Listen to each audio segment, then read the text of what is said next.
Aujourd'hui, la frontière, première partie, définition. L'ouvrage de référence est utilisé pour cette leçon, Front et frontières de Michel Foucher.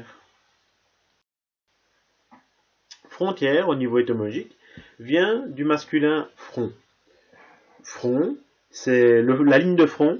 D'un point de vue militaire, c'est là où on combat l'ennemi. Évidemment, avec le temps, cette connotation militaire s'est un peu perdue, et les frontières actuelles qui sont bien paisibles n'en restent pas moins d'anciennes lignes de front. Ou inversement, des frontières qui étaient autrefois paisibles sont maintenant devenues des zones de front. Pour sortir de cette étymologie un peu trop restrictive, nous allons définir la frontière par sa fonction. Pour nous, la frontière est une discontinuité géopolitique à fonction de marquages réels, symboliques et imaginaires. Dans les slides suivants, nous allons développer chacun de ces éléments. Tout d'abord, en ce qui concerne la discontinuité géopolitique, il est peut-être intéressant de rappeler ce terme. Discontinuité, c'est ce qui n'est pas continu, c'est ce qui marque une différence.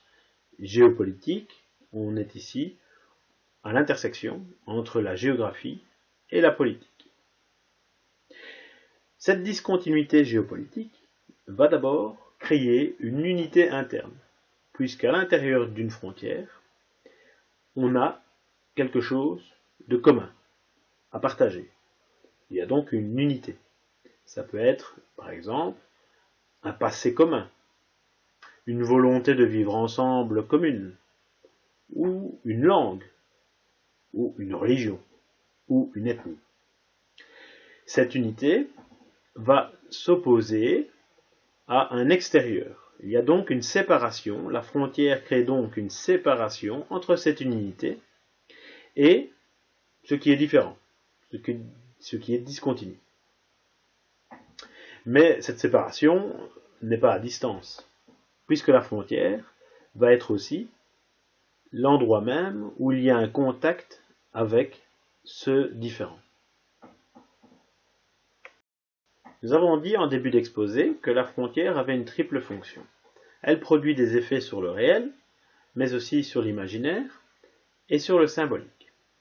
Parlons tout d'abord des effets sur le réel. Par l'instauration d'une frontière, on construit une limite en deçà de laquelle une collectivité, un État, une région, un pouvoir politique quelconque peut exercer son autorité.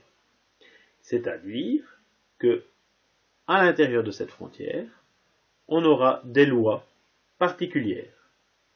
Dès que je passe la frontière, j'aurai des lois, mais aussi des règlements, des usages, des coutumes différents. Si vous passez la frontière franco-belge, vous pourrez rouler à 130 km/h au lieu de 120. La limitation de vitesse sur autoroute, c'est 120 km/h en Belgique. Là, en France, c'est 130 km. Voilà, la frontière. Dès que vous passez la frontière, il y a un règlement différent.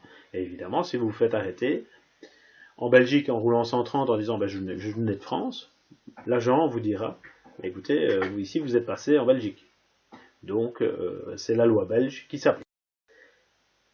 La frontière, c'est aussi quelque chose de très symbolique. Parce que si un État, un pays, vient violer la frontière d'un autre État, sans lui demander, donc par exemple, imaginons que la France envoie son armée en Belgique, et disons ça va créer un incident diplomatique, même plus que ça.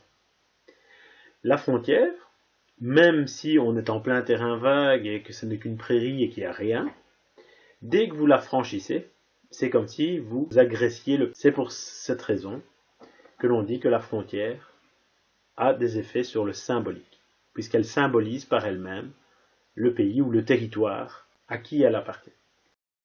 Alors la frontière, c'est aussi l'extérieur, et l'extérieur, c'est l'étranger, l'immigré, le réfugié qui va venir chez nous, qui colporte aussi quelques peurs, des représentations, parfois vraies, parfois fausses, la peur de l'étranger, de l'invasion. Hein. On va souvent parler des frontières en termes d'ouverture ou de fermeture. C'est tout un monde imaginaire comme ça qui se construit autour de cette frontière, qui n'est pourtant qu'une convention. Voilà, cette vidéo est maintenant terminée. Je vous remercie de l'avoir suivie. Je vous propose de répondre au questionnaire et nous nous retrouvons en classe pour vos questions et les réponses.